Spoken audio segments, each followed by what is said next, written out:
Breaking news, folks, we got some good news about the fourth stimulus check, the Social Security increase, and of course the unemployment benefits that you just have to know about.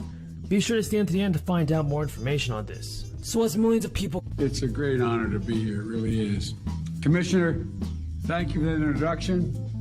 And it's great to be with members of Congress here. Maggie Hassan, Senator Jeannie Shaheen, Representative Annie Custer, as well as Chris Pappas. And, let me tell you, the infrastructure law signed yesterday, and this is not hyperbole, would not have been possible without this delegation. That's a fact. No, Maggie, you did one hell of a job. Because, folks, you should know that Maggie was a key player in every aspect of this law. She led by getting bipartisan support. She made the case for making sure the law delivers high-speed internet everywhere in New Hampshire, which, as you know, from the pandemic is badly needed. And, protect New Hampshire coastline from rising sea levels and extreme storms. And she was always making sure New Hampshire roads and bridges like the one we're standing on today are safe, and this one is not. And so thank you, Maggie. And Jean, I won't surprise anyone here that you were the key member of this bipartisan group of senators that negotiated the infrastructure deal. Your common sense, as usual, always leads the way. And I mean that sincerely. The fact is that you need that being married to Billy. Be calm, common sense, and I shouldn't be so familiar, but anyway, Billy's a friend. But making sure New Hampshire water is safe to drink, upgrading pipes that are 100 years old and helping eliminate PFAS chemicals from the waterways. You always made the case that developing a workforce and jobs that were going to create is an issue that many small businesses here in New Hampshire focus on. And I might add, parenthetically, one of the things that's going to happen, we have another bill that's coming along here that has money for education in it. And it has money for education to provide for money that's directly for community colleges and for apprentice programs and Pell Grants to allow people, the colleges, to train for what is needed in the workforce. To train for what is needed in the workforce, including major apprentice programs that deal so you can hire New Hampshire folks to do this work. And folks, Annie Custer is an old friend, and many times, how many times have we talked about New Hampshire parents during the pandemic who are worried about not having high-speed internet at their home, children learning remotely, especially here in rural New Hampshire. And every time this issue came up, you were there, reminding us and making the case she did, as she did in every element of the bill. And Chris, he was a key member of the committee that got this bill across the finish line. Because the truth of the matter is, getting big ideas and actual bill is hard work, and technical data is required. It requires getting into the nitty-gritty and details without losing the big picture. And that's exactly what you did, Chris. You always remember the big picture and always making the economic case for the investments and how they're going to matter to real people across the country, but particularly here in New Hampshire.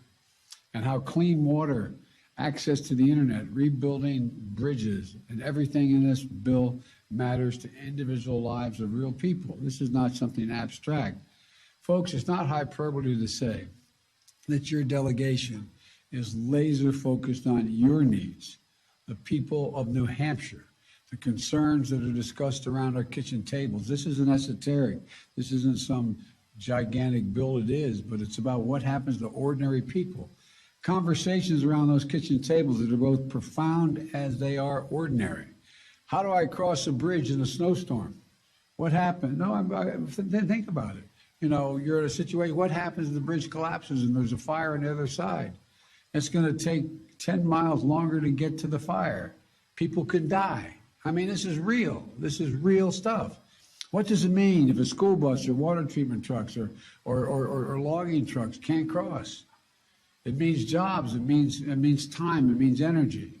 More broadly, how do we emerge from this pandemic, not just with a little breathing room, but a real fighting chance to get ahead?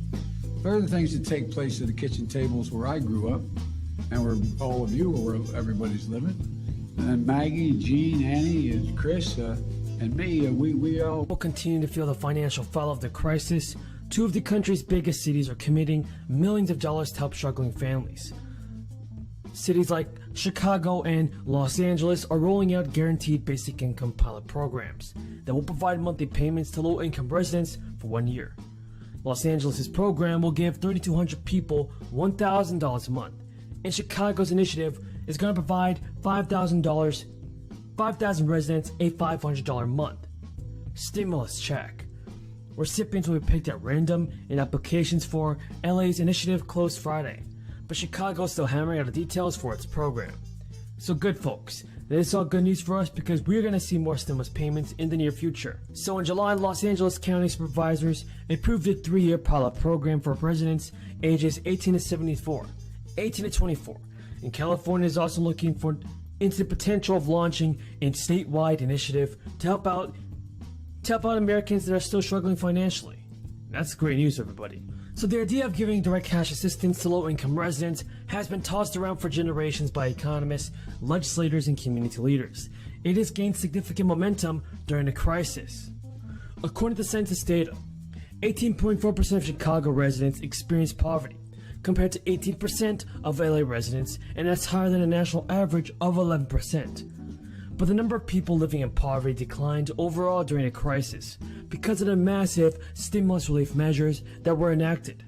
Even before the crisis prompted a stimulus program, some people proposed a $1,000 check to every U.S. adult for 1 year. Do you believe that's a good idea, folks? Tell me in the comments below. And now the 5.9% increase given to Social Security recipients will set to boost over 70 million people's monthly payments. The increase is so high because of inflation. It will go into effect at the start of 2020. The increase is designed to offset inflation in goods and services. Unfortunately, despite the boost to make up the inflation during the third quarter, it still appears to be increasing at a rapid pace. The 5.9% starts in January for retirees that are collecting Social Security and December 30th, 2021 for those collecting supplemental security income. The day you receive your payment depends on what on what day of the month your birthday falls. If your birthday falls between the 1st and 10th of the month, then your payments will be deposited or sent the second Wednesday of the month. This makes the first payment with the COLA boost January 12th. And people whose birthday falls between the 11th and 20th will get their checks the third Wednesday of the month. And those with birthdays that fall between the 21st and 31st will get their check the fourth Wednesday of the month. The first check will be January 26th. And after the December payment for SSI recipients, they will start getting their payments in 2022. That's in February. And Social Security recipients should be receiving a letter in late December detailing the boost in their payment, so they know exactly what to expect. Now, Democrats in the Senate have also pushed for a tax on billionaires to help fund their spending plan.